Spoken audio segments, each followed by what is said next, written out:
Hello friends, welcome to Divya दृष्टि IAS classes. Divya दृष्टि IAS classes के यूट्यूब चैनल में आपका स्वागत है। मैं यतीश लेकर आ गया हूं आपका favourite show, the current affair show. चलिए अपन सेशन स्टार्ट करते हैं। सेशन स्टार्ट करने से पहले रोज की तरह आज का मोटिवेशन, फिर आज का बेहतरीन सेशन अपन स्टार्ट करेंगे। चलिए आज का मोटिवेशन देखते हैं। आज का मोटिवेशन क्या है, फिर सेशन स्टार्ट करते हैं। The key to success is to focus on your goals not on your obstacles. मतलब आपकी सफलता का राज ये है कि आपको अपने गोल्स पे, जो आपका लक्ष्य है, उस पर फोकस करना है। जो उसमें बाधाएं आ रही हैं, जो उसमें रुकावटें आ रही हैं, उसको आपको उसके ऊपर फोकस नहीं करना। कहीं आप उसके ऊपर फोकस करेंगे तो आप अपने लक्ष्य से, अपने गोल से वैसे ही डाइवर्ट हो जाएंगे। क्लियर। चलिए तो सेशन स्टार्ट करते हैं। फर्स्ट क्वेश्चन आपके स्क्रीन पे, फिर अपन इसको डिटेल में डिस्कस करेंगे। Which country has started delivery of S-400 defence system to India. ठीक है, हाल ही अब इसका हिंदी देख लीजिए, फिर इसको अपन डिटेल में डिस्कस करते हैं। हिंदी देखिए इसका। किस देश ने भारत को S-400 रक्षा प्रणाली की डिलीवरी शुरू कर दी है। आप अपने ऑप्शन देख लिए, फिर अपन डिस्कस करते हैं।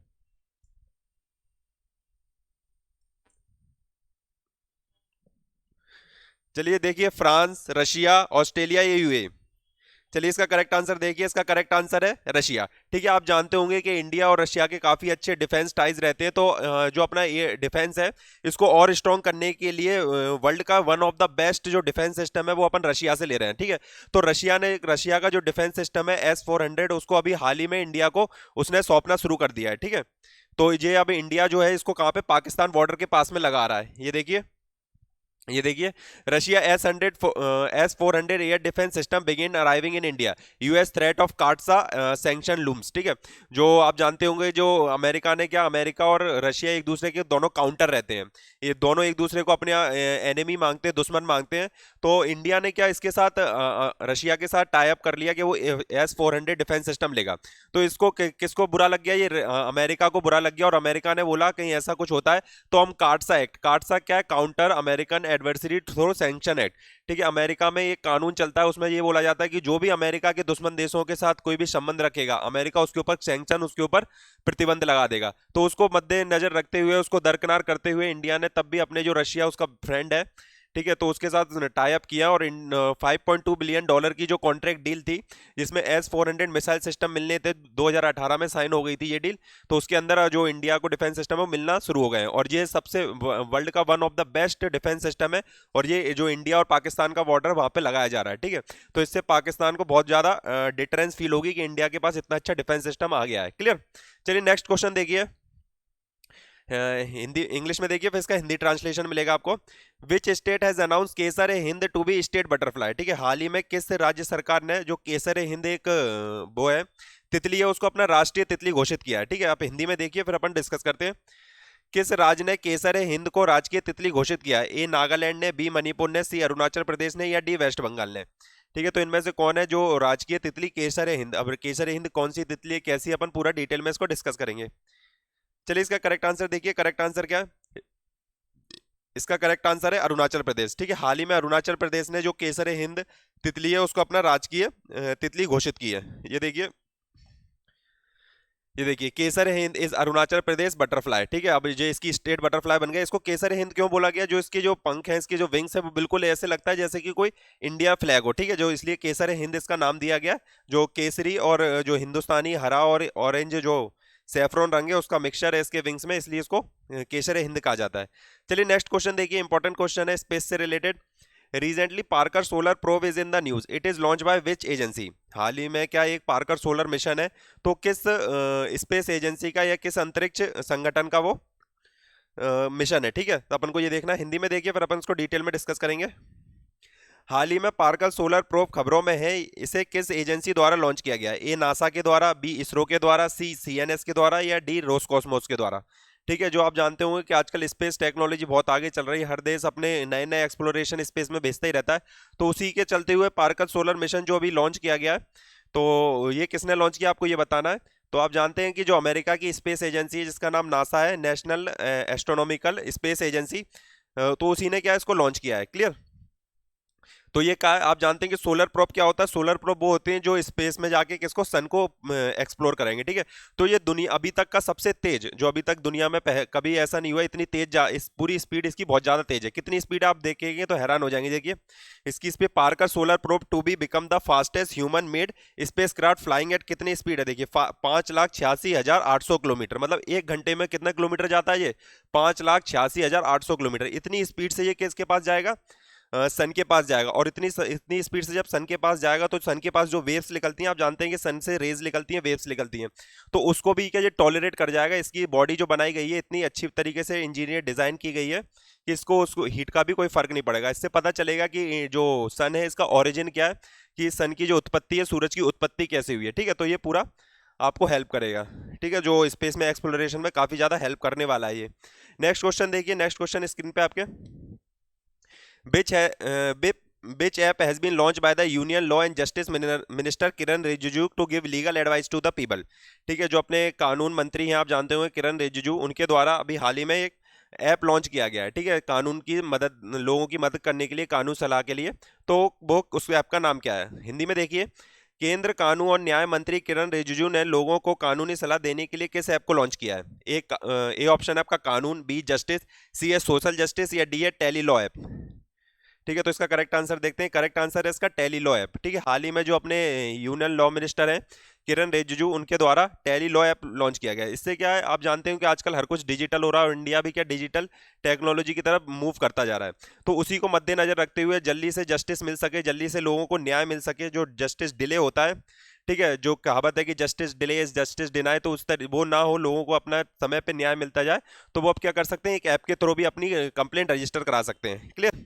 तो ये देखिए, Kiren Rijiju launches citizen tele law app, mobile app that will cover 75,000 gram panchayat. ठीक है, जो ग्राम पंचायत है निचले स्तर पे डिसेंट्रलाइज के लिए, इसके लिए किया जा रहा है। ठीक है, तो ये देखिए, इससे कि आप आराम से जो आज़ादी का अमृत महोत्सव है उसके उपलक्ष्य में ये सबको लॉन्च किया गया। ठीक है, जो अपने यूनियन लॉ मिनिस्टर और कौन है, किरण रिजिजू। ठीक है, चलिए नेक्स्ट मूव ऑन करिए। नेक्स्ट क्वेश्चन है आपका, the Quad grouping first in person summit will be hosted by which country.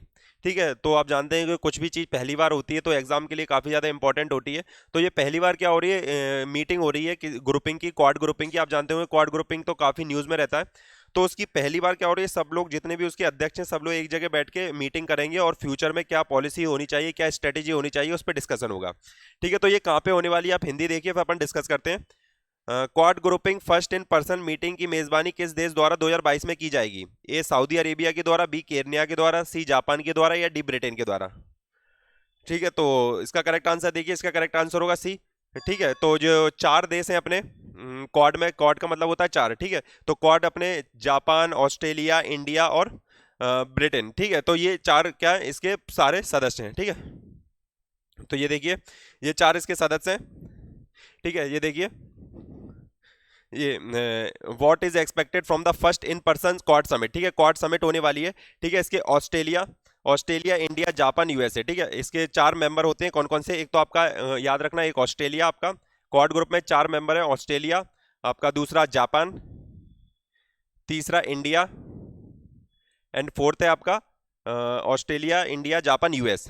ठीक है, तो ये चारों लोगों ने मिलकर क्या बनाया, क्वाड ग्रुपिंग बनाई है। ठीक है, क्वाड ग्रुपिंग इनका मेन काम क्या था? इनका मेन था कि आपको क्या करना है, इसको काउंटर करना है किसको, चाइना को। आप जानते होंगे चाइना अपनी बहुत ज्यादा हेजेमनी और अपना प्रभुत्व बनाने के लिए कुछ ना कुछ करता रहता है। ठीक है, तो हिंद महासागर, इंडियन ओशियन में अपनी प्रभुत्ता बनाए रखने के लिए, अपनी हेजेमनी बनाए रखने के लिए ये चारों देश 2017 में एक साथ आए और इन्होंने एक क्वाड ग्रुपिंग का फॉर्मेशन किया। ठीक है, तो पहली बार इन पर्सन मीटिंग हो रही है जो कि 2022 में कहाँ होने वाली है, जापान में, 2023 में फिर होगी इंडिया में, और 2024 में होगी ऑस्ट्रेलिया में। क्लियर? तो पहली बार कहां पे हो रही है, जापान में। क्लियर? चलिए नेक्स्ट देखते हैं। नेक्स्ट क्वेश्चन देखिए, the union cabinet has declare 15 November 2021 to be celebrated as which date. ठीक है, 15 नवंबर को अब हर साल जो अपना केंद्रीय मंत्रालय है उसने किस दिवस के रूप में मनाने की घोषणा की है। क्लियर? तो ये देखिए, केंद्र मंत्रालय ने 15 नवंबर 2021 को किस दिन के रूप में घोषित किया है? ए डिजी डे के हिसाब से, बी ट्राइबल प्राइड डे के, और सी ओल्ड पेंशन डे के हिसाब से, या डी स्टूडेंट डे। ठीक है, अब अपन जो 15 नवंबर हर साल होगा उसको किस दिन के हिसाब से मनाएंगे? ठीक है, तो आपके ऑप्शन है digi day, tribal pride day, old person day, या स्टूडेंट डे। ठीक है, तो हर साल जो 15 नवंबर होगा उसको अपन ट्राइबल प्राइड डे के नाम से मनाया जाएगा। ठीक है, आप जानते होंगे कि जो अपने ट्राइब्स हैं, अपनी जो जनजातियां हैं, उनको याद करने के लिए उनके जो हीरो हैं, जिन्होंने देश में बहुत अच्छा, देश की आज़ादी में अपना इंपॉर्टेंट रोल प्ले किया, महत्वपूर्ण योगदान दिया, उनकी याद में हर साल 15 नवंबर को ट्राइबल प्राइड डे मनाया जाएगा। ठीक है, तो ये देखिए,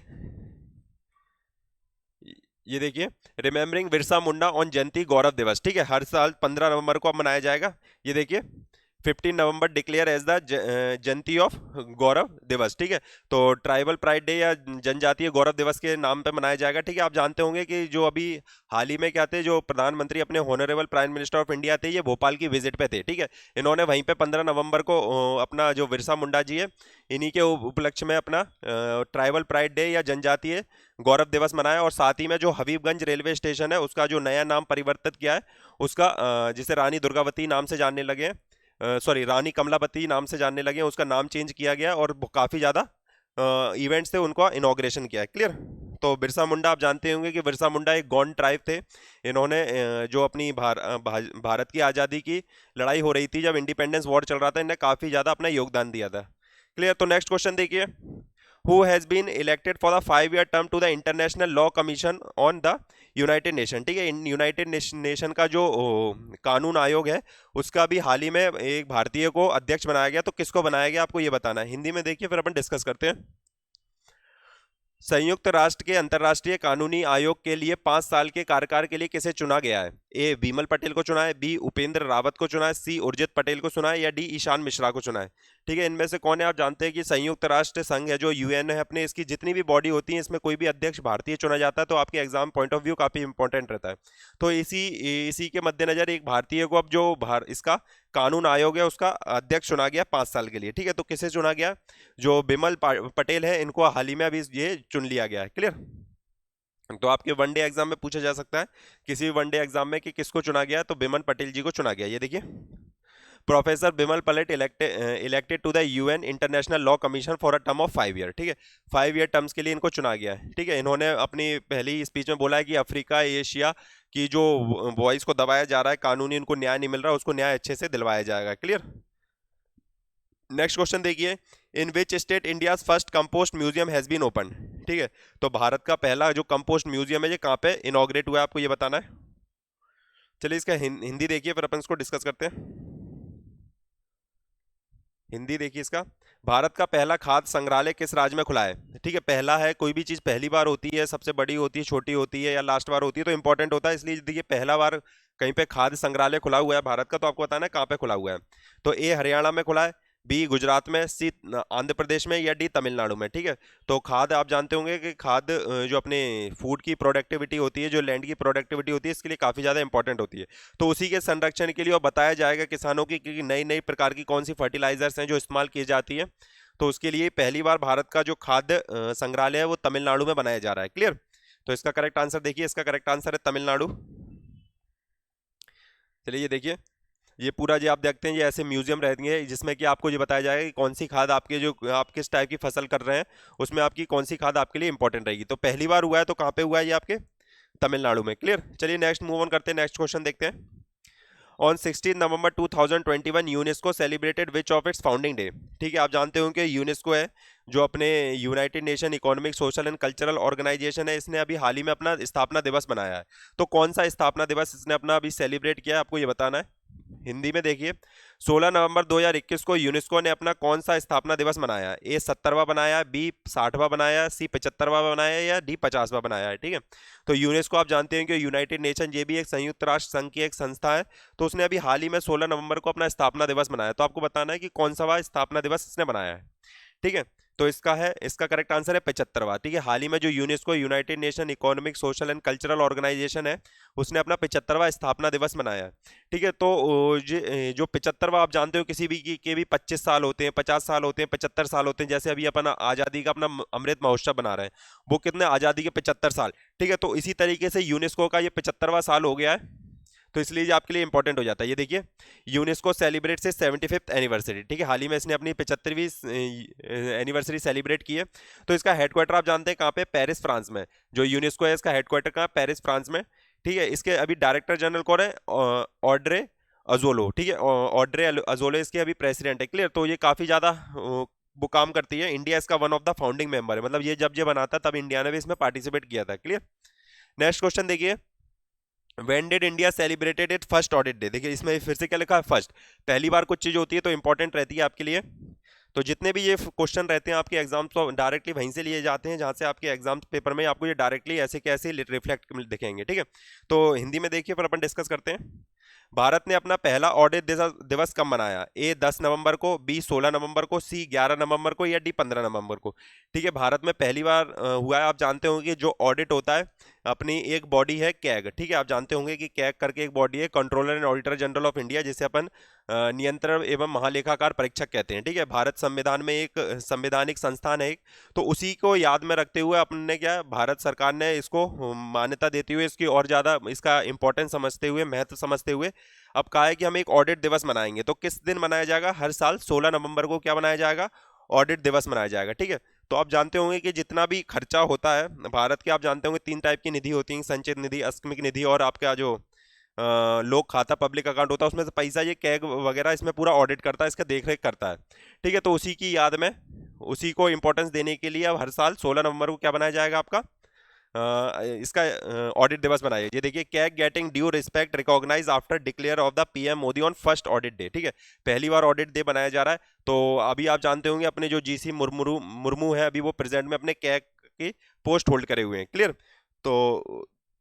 तो ये आज आपके क्वेश्चन थे। होप आपको सेशन पसंद आया तो प्लीज लाइक शेयर सब्सक्राइब कर दीजिए, और दिव्य दृष्टि आईएएस के ऑफलाइन बैचेस को ज्वाइन करना ना भूलिए।